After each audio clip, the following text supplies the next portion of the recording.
नमस्कार, मैं प्रयाग झा हूँ। आज पुनः एक नया वीडियो आपकी सेवा में प्रस्तुत कर रहा हूँ। पिछले वीडियो में मैंने कहा था कि सनातन धर्म मानव मत का धर्म था। क्रिश्चियनिटी और इस्लाम के उद्भव से पहले विश्व भर में सारे लोग इसी धर्म को मानते थे, इसी का नियमों का पालन करते थे। क्या विश्व भर में उसी तरह संस्कृत भाषा भी सब जगह प्रचलित थी और विश्व में सारे देशों में इस भाषा का भी प्रचार था, लोगों को इस भाषा का ज्ञान था? यही विषय वस्तु आज के वीडियो का है।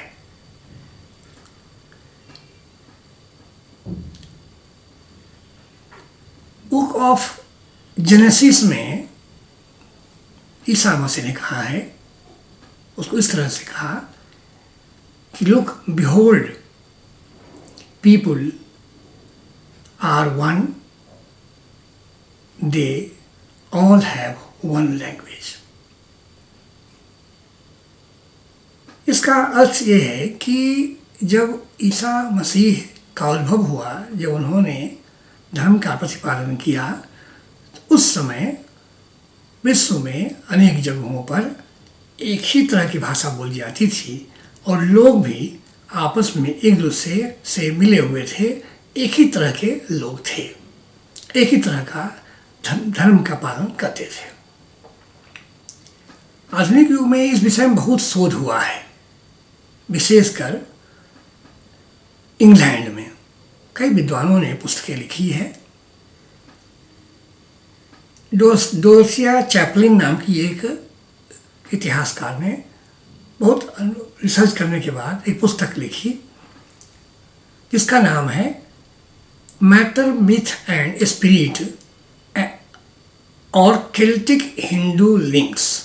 केल्टिक जो है यूरोपियंस को केल्टिक कहते हैं और हिंदू जो है वो भारतवर्ष के लोग जो है उनको कहते हैं। तो उस किताब का सब्जेक्ट ये है कि केल्टिक यूरोपियन और हिंदुओं में क्या लिंक है।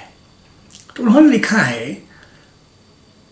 कि ऋग्वेद में जो बातों की चर्चा हुई है वो इतनी पुरानी है कि किसी वाङ्मय में उन विषयों पर उस तरह की विस्तार से चर्चा नहीं हुई है। दूसरी एक लेखिका हैं लॉरा एलिजाबेथ पुअर। उन्होंने किताब लिखी है मुख्य रूप से संस्कृत पर। उस पुस्तक का नाम है Sanskrit and it's kindred literatures, studies in comparative mythology. ये पुस्तक लंदन से प्रकाशित हुई थी 1881 में।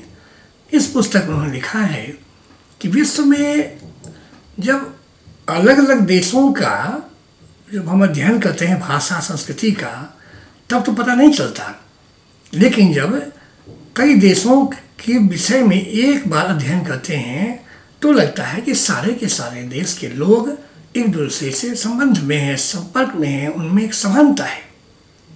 और उन्होंने ये लिखा कि संस्कृत भाषा तो ऐसी विशिष्ट है, ऐसी यूनिक है कि सोलोमन जो 1000 से 1015 साल पहले हुए थे, उस समय में भी ये भाषा बोली जाती थी। यह भाषा सिकंदर के समय में भी, जो 3004 बीसी में थे, 304 बीसी में थे, उसमें भी ये भाषा बोलचाल में प्रयुक्त होती थी। ये भाषा, संस्कृत भाषा कितनी महान है, कितनी पुरानी है और लोगों को कितना भाती है, इसका अनुमान इस बात से लगाइए कि जर्मनी में अनेक विद्वान इसने पूरा जीवन लगा दिया इस भाषा को पढ़ने में, समझने में, उस पर लिखने में। स्केगल नाम के जो 3 भाई हैं, तीनों ने इस विषय बहुत काम किया है। एक भाई बॉन यूनिवर्सिटी में प्राध्यापक बहाल हुए थे, संस्कृत विभाग के अध्यक्ष बहाल हुए थे, उन्होंने पुस्तकें भी लिखी हुई है। जर्मन विद्वान ही थे मैक्स मूलर, जो आगे चलकर ऑक्सफोर्ड विश्वविद्यालय में रहने लगे, वहाँ प्राध्यापक हो गए। उन्होंने ऋग्वेद का संपादन किया। संपादित पुस्तक के मुख्य पृष्ठ पर उन्होंने क्या लिखा, अपने विषय में अपना परिचय कैसा लिखा, वो पढ़ के सुनाता हूँ। मया सर्मन देश जाते न गोतीर्थ निवासिना मोक्ष मूलर नामना, अर्थात ये जो संपादन हुआ है वो मेरे द्वारा हुआ है। मेरा नाम मोक्ष मूलर है। मेरा जन्म सरमन लिखा उन्होंने जर्मनी की जगह पर, सरमन देश में हुआ है और मैं गोतीर्थ में निवास करता हूँ। गोतीर्थ उन्होंने लिखा ऑक्सफोर्ड के लिए।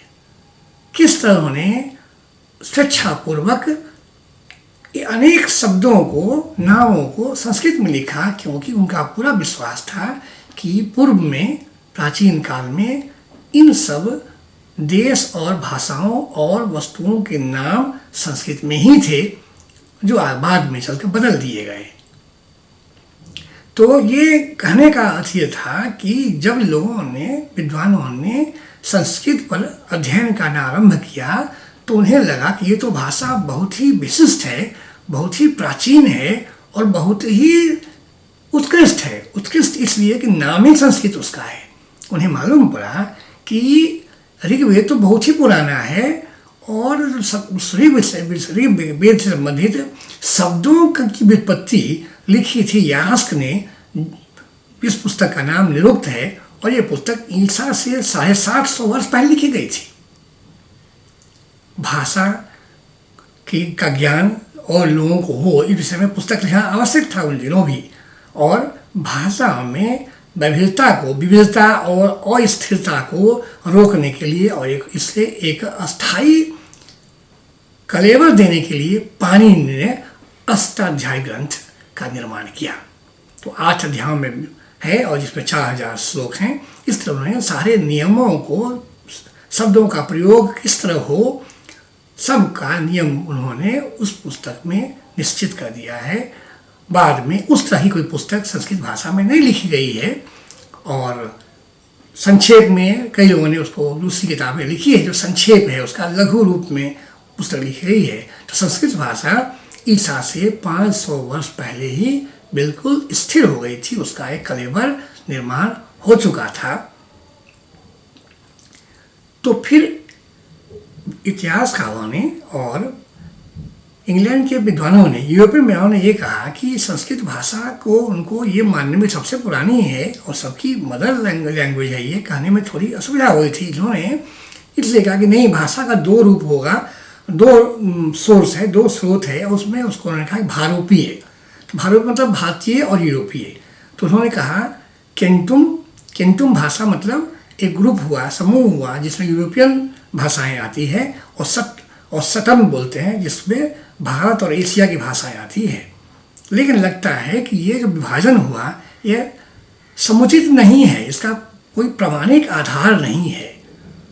दूसरी तरफ अगर हम अंग्रेजी भाषा की तरफ ध्यान दें तो लगेगा कि इसमें तो सैकड़ों हजारों शब्द संस्कृत से लिए गए हैं। अनेक शब्द वैसे ही जो दिनचर्या में हम उपयोग में लाते हैं वो यथावत संस्कृत से अंग्रेजी में ले लिए गए हैं। अब देखिए, संज्ञा सर्वनाम जब हम प्रयोग करते हैं तो हम, आप, तुम, वह, यह, ये सब शब्द जो है, देखिए ध्यान से, अहम शब्द के लिए अंग्रेजी में है आई एम। वयम के लिए, वयम मतलब हम लोग, उसके लिए है वी। तो दोनों शब्दों में किस तरह की समानता है। यूयम शब्द है तुम लोग के लिए, उसमें यू शब्द आया है। लगता है कि सीधा संस्कृत का शब्द ले लिया गया अंग्रेजी में। उसी तरह देखिए, दे के लिए संस्कृत शब्द है ते। ते मतलब एक से अधिक व्यक्ति को जब एक साथ हों तो हम उसे ते कहते हैं। तो ते का उन्होंने अंग्रेजी में लिखा दे। अगर आप उसमें से एच हटा दे या ऐसे ही रहने दें तो लगभग जो संस्कृत शब्द है वही शब्द इंग्लिश में है। उसी तरह से स्त्री के लिए जो प्रोनाउन है, सर्वनाम है, वो है सा। सा है पुरुष के लिए और सा है स्त्री के लिए। तो अंग्रेजी में क्या उसके लिए है? She, SHE, she. तो संस्कृत शब्द तो आ गया इसमें। अब देखिए, मनुष्य के लिए शब्द जो है मैन। तो मैन तो हम जानते हैं कि वेदों में, ऋग्वेद के समय से ही, कि मनु जो थे, जो सबके पिता माने जाते हैं, सबके पूर्वज माने जाते हैं, उनके नाम से ही मानव शब्द बना है, क्योंकि मानव उनकी ही संतान है, तो मानव शब्द बना है। तो वही मानव का जो पहला 3 अक्षर ले लिए गए हैं, मैन बन गया है। अब देखिए अनेक शब्द, मुख का अंग्रेजी शब्द है माउथ, नोज का शब्द है, नोज के लिए संस्कृत शब्द है नासा, तो क्या नासा से ही नोज बना है? ग्रंथि, उसको ग्लैंड कहते हैं अंग्रेजी में। होम एक शब्द है अंग्रेजी में, इसका मतलब होता है घर। तो संस्कृत में शब्द है धाम, तो धाम का ही क्या उच्चारण में भेद करके उसमें से डी हटा दीजिए तो होम बन जाता है वो। तो क्या धाम से ही होम बना है? उसी तरह बंगलो, मकान को बोलते हैं बंगलो, तो क्या उसमें से बी हटा दीजिए तो अंगलो बनता है। अंगालय अर्थात जहाँ हमारा शरीर निवास करता है, वो जो स्थान है, वो मकान है, जो घर है, वही बंगलो है। तो लगता है कि अंगालय को अंग्रेजी में कर दिया उन्होंने बंगलो। देखिए आश्रय शब्द है, आश्रय बोलते हैं उसको हम, तो उसी से एसाइलम बन गया। एसाइलम जहाँ कुछ जो दिमाग से, जिन मस्तिष्क से जिनका विक्षिप्त हो गया, उनको रहने की जगह है, उसको एसाइलम कहते हैं। तो आश्रम क्यों नहीं कहेंगे? तो आश्रम का ही लगता है कि एक अभ्रंश स्वरूप बन गया है। दरवाजा हम कहते हैं द्वार, संस्कृत में द्वार कहते हैं, तो अंग्रेजी में क्या उसका है? डोर। उसी तरह से एक और शब्द देखिए, बड़ा विचित्र लगता है, विधवा। ठीक वही शब्द अंग्रेजी में है विडो।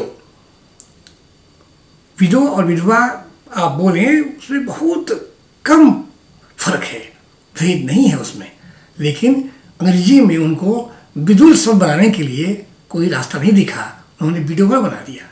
हम जानते हैं कि जब कोई कर्ता बनाते हैं एक वर्ब से, तो वहाँ ईआर लगाते हैं, अंग्रेजी में ग्रामर का यही नियम है।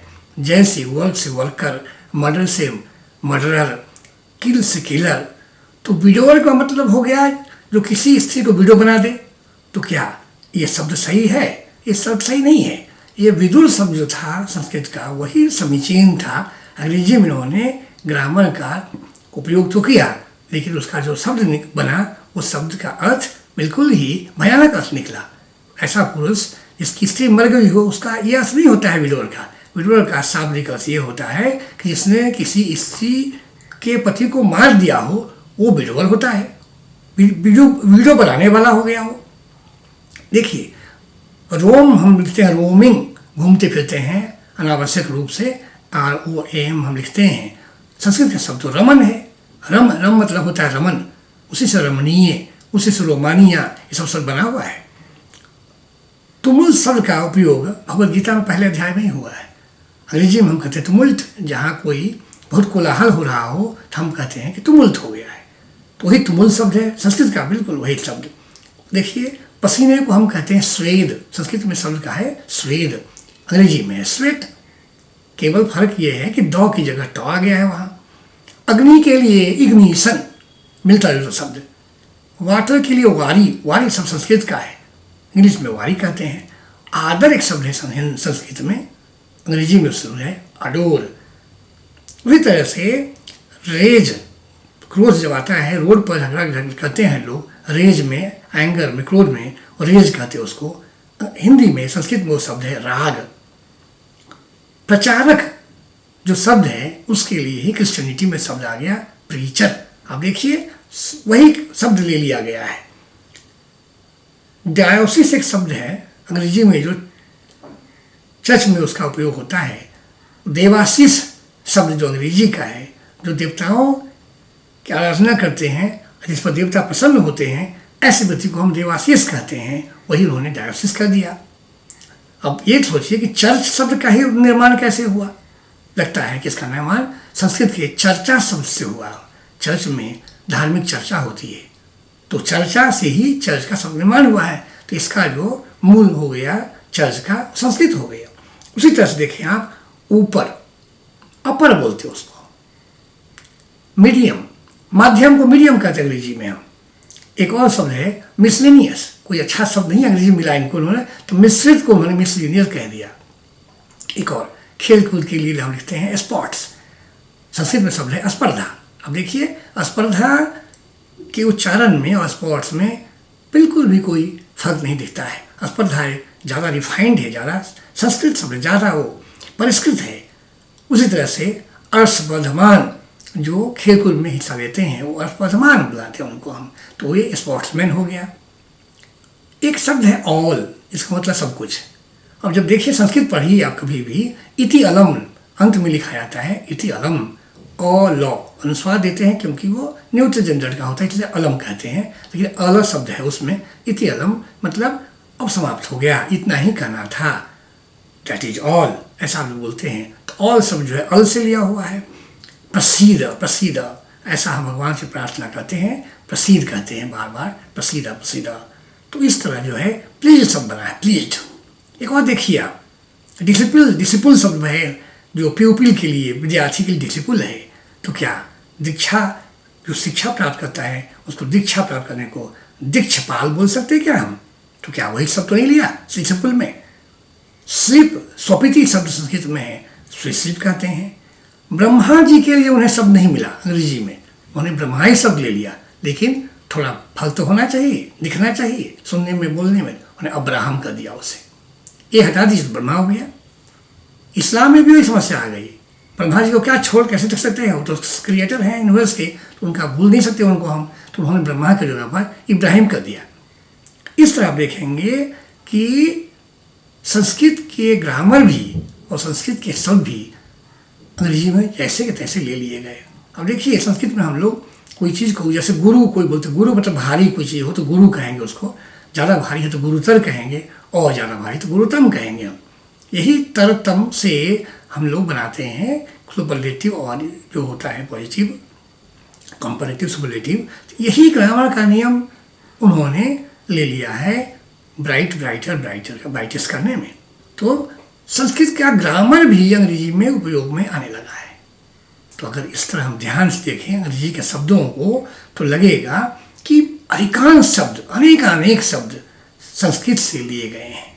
तो इसलिए यह कहना कि यूरोप में क्रिश्चियनिटी के उद्भव से पहले लोगों की भाषा संस्कृत थी, यह अतिशयोक्ति नहीं होगी। इसलिए इतिहासकारों ने, अंग्रेज इतिहासकारों ने अध्ययन करने के बाद यह लिखा है कि संस्कृत तो सब भाषाओं की जननी है। मैं एक ड्यूरांड नाम के बहुत बड़े इतिहासकार हैं, लेखक हैं, उन्होंने पुस्तक लिखी है, महान पुस्तक है वो। उस पुस्तक में विश्व की सारी सभ्यताओं की चर्चा हुई है। उसके बाद उन्होंने लिखा है कि India is the mother of all races and Sanskrit is the mother of all European languages. वो 11 भागों में पुस्तक लिखी गई है, महान पुस्तक है वो, बहुत प्रामाणिक है। उन्होंने ड्यूरांड साहब ने लिखा है कि Sanskrit is the mother of all European languages. हमें इसमें शंका नहीं होनी चाहिए कि संस्कृत हमारी भाषा है, सबसे पुरानी, और यह भाषा विश्व भर में बोली जाती थी। क्योंकि हिंदू धर्म का पतन हुआ, अवनति हुई और दूसरे धर्मों का उद्भव हुआ, तो उसमें धर्मांतरण भी हुआ, संस्कृत के साहित्य, उनके ग्रंथ नष्ट कर दिए गए। इस तरह यह भाषा उनकी दृष्टि से ओझल हो गई। जब कोई वस्तु, कोई विद्या उपयोग में नहीं आती है तो उस तरह से उसका विनाश धीरे धीरे हो ही जाता है।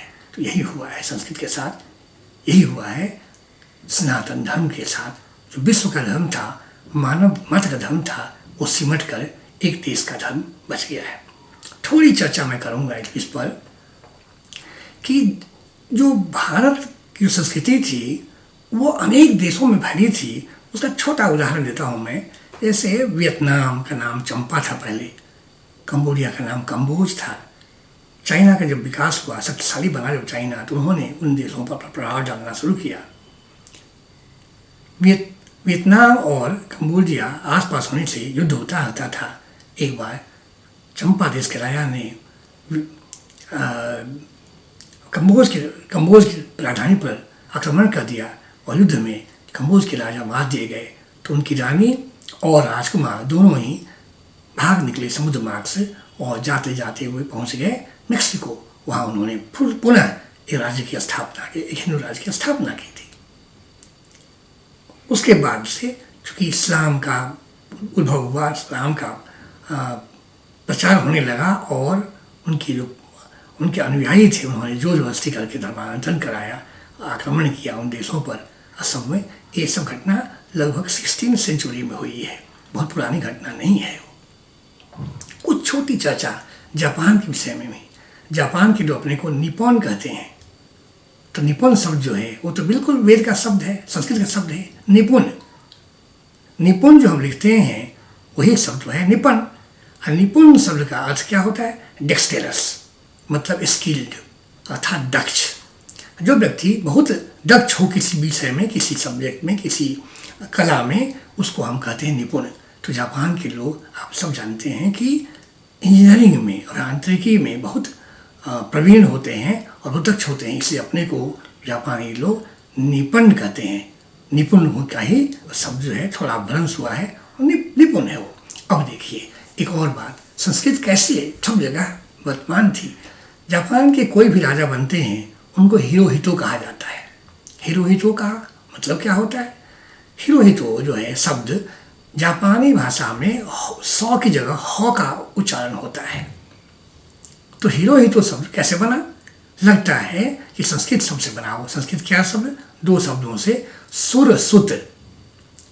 सुर का 100 हो गया तो हीरो हो गया, और सुत का भी 100 हो गया तो हितो हो गया। तो सुर सुत, सुर मतलब देवता, असुत माने पुत्र। तो राजा जो होता है वहाँ का वो देवता का पुत्र होता है, देवता का प्रतिनिधि होता है।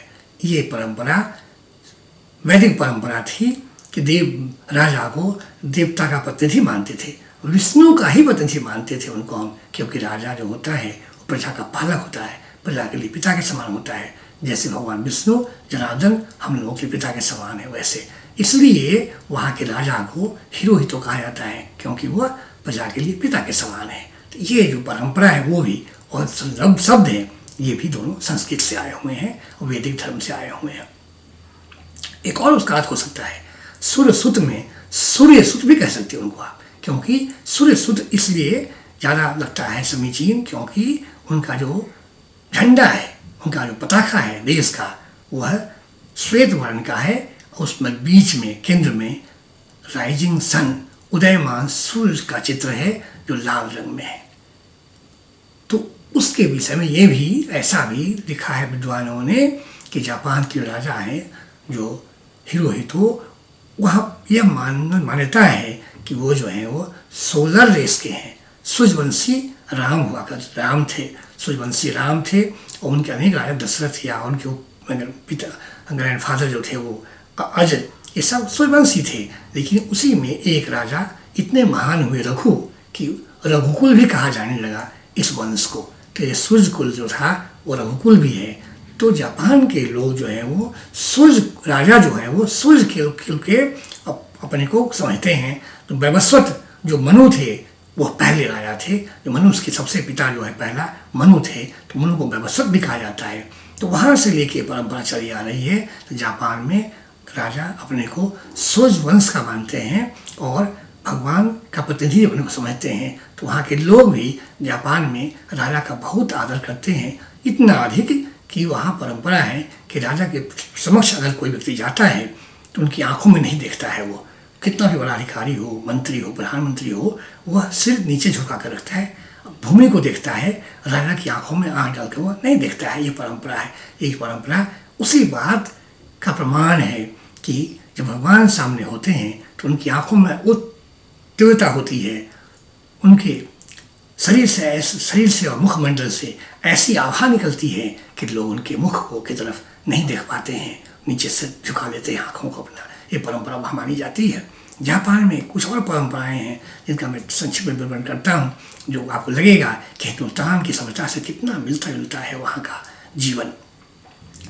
वहाँ जैसे हमारे देश में आश्विन महीने में पितृपक्ष होता है और उसके तुरंत बाद नवरात्रि होती है। पितृपक्ष जो है अंधेरा का पक्ष जो है, कृष्ण पक्ष में पितृपक्ष होता है, शुक्ल पक्ष में नवरात्रि होती है। तो जापान में भी उसी समय के आसपास लोग पहले फोर्टनाइट में, पहले पक्ष में पूर्वजों को याद करते हैं, उनकी पूजा करते हैं और उनकी स्मृति में अनेक तरह के भोजन बनाते हैं और भोजन दूसरे को खिलाते, अपने भी खाते हैं वो। ये परंपरा हमारे यहाँ भी है। आश्विन महीने के पितृपक्ष में हम सब जानते हैं, हम ये मानते हैं कि पितर धरती पर आते हैं, हमारे पास आते हैं धरती पर, और वो हमसे एक सम्मान की आकांक्षा रखकर आते हैं। तो जिस परिवार में लोग हैं वो उस अपने पूर्वजों को स्मरण करते हैं, और स्मरण करते समय उनके लिए भोजन बनाते हैं, और ऐसा भोजन बनाते हैं जिनके विषय में ये कहा जाता है कि उन्हें वो भोजन पसंद था। वही भोजन वो ब्राह्मणों को खिलाते हैं, अपने मित्रों संबंधियों को खिलाते हैं। वो ये परंपरा वहाँ भी है। उसी तरह एक और परंपरा वहाँ है मातर देव। मातर शब्द जो है संस्कृत का शब्द है, हम जानते हैं, उसी से मातृ बनता है, उसी से मदर शब्द बना हुआ है। तो मातर शब्द जो है जापान में भी भाषा में प्रचलित है, और वहाँ श्री शब्द किसी संज्ञा के बाद में लगाते हैं। हम लोग हिंदुस्तान में श्री पहले लगाते हैं, जापान में बाद में लगाते हैं। मातुश्री एक देवी है जिनकी पूजा करते हैं। तो मातुश्री के विषय में विद्वानों ने ऐसा लिखा है कि वो मातुश्री और कोई नहीं है, मातुश्री है, और उन्हीं की पूजा करते हैं। तो मातुश्री जो है जगदम्बा है, जगत जननी है, विश्व की माता है, पार्वती हैं, वही है। तो उनकी पूजा होती है वहाँ भी, यहाँ भी होती है। हम लोग यहाँ उस महीने में कई जगह परंपरा है कि बकरे की बलि दी जाती है, और उनके रक्त से भी उनकी पूजा की जाती है। तो जापान में देवी की पूजा करने के लिए लोग रक्त का तो नहीं, लेकिन अनार का लाल रस उन्हें अर्पित करते हैं। लाल रस जो है रक्त का प्रतीक है, ये उनको अर्पित करते हैं जो देवी को। वहाँ हनुमान की भी पूजा होती है, हनुमत श्री कहते हैं वहाँ। हनुमान के हम लोग श्री हनुमान कहते हैं, वो हनुमत श्री कहते हैं, उनकी पूजा होती है। ये सारी परंपराएं जापान में ऐसी है जो सारी वैदिक परंपराएं हैं, और आज तक भी वो परंपराएं लागू है। उनके अपने धर्म को वो कहते हैं कि हमारा जो जीवन है, हमारी जो संस्कृति है, वो वहाँ जो संस्कृति है वो ऐसा बोलते हैं, वो सिनोटिज्म है। सिनोटिज्म लगता है, सिनोटिज्म नहीं, हिंदुइज्म है वो धर्म उनका, उनकी संस्कृति हिंदुइज्म है उनकी। थोड़ा सा 1 मिनट 2 मिनट में मैं मेक्सिको पर कुछ चर्चा करना चाहता हूँ। मेक्सिको ये देश है जो अमेरिका सटा हुआ है। वह देश लगता है कि वो बिल्कुल भारत के जैसा ही देश है। वो उसका नाम ही मोक्षक है, वो मोक्ष से ही बना हुआ है, मोक्षक देश है। वहाँ की जीवन पद्धति भारत से मिलती जुलती है। वहाँ कन्नड़ भाषी राजा वहाँ राज्य करते थे, और वहाँ वही भाषा, वहाँ के बड़े विद्वान, 2 विद्वानों की चर्चा करता हूँ संक्षेप में। एक है राम मेना, प्रोफेसर राम मेना। वह वहाँ के राम मेना जो है जियोग्राफिकल सोसाइटी जो है, जियोग्राफिकल सोसाइटी के वह राम मेना जो है वो curator of national museum of Mexico के हैं। वो डायरेक्टर हैं, वो नेशनल म्यूजियम ऑफ मेक्सिको। उन्होंने लिखा है कि जो हम लोग जो रेस हैं, हमारे जो लोग हैं, लगता है कि वह सब लोग इंडिया से जिनका ओरिजिन हुआ हो, जिनकी उत्पत्ति इंडिया से हुई हो, ऐसा ही हम लोगों का रेस जो मेक्सिको में रहने वाला है उसकी उत्पत्ति भारत में हुई होगी, ऐसा लगता है। दूसरे जो विद्वान जो हैं उनका नाम है मगन प्यून ऐसा लिखते हैं। वो हैं जियोग्राफिकल सोसाइटी के member of geographical society of Mexico. उन्होंने ऐसा लिखा है कि मेक्सिको में जो भाषा है, माया लैंग्वेज बोलते हैं उसको, 2 और भाषाएं हैं, मुख्य रूप से भाषा वहाँ माया भाषा है। उन्होंने साफ साफ लिखा है कि माया भाषा की उत्पत्ति संस्कृत से हुई है, और उनके देश में जो संस्कृति प्रचलित है उसका इतिहास 10,000 वर्ष पुराना है, कम से कम बहुत पुराना है। तो जो यूरोपियन विद्वानों में जो चर्चा थी कि वेद जो होगा, ऋग्वेद 1200 वर्ष ईसा से पहले हुआ होगा, लिखा गया होगा, ये नहीं मानते वहाँ के मेक्सिको के लोग। वो ये मानते हैं हमारी तरह ही कि ये मानव का इतिहास हजारों वर्ष पुराना है, ये 2-3 हज़ार वर्ष पुराना नहीं है, ऐसा मानते हैं वहाँ के लोग।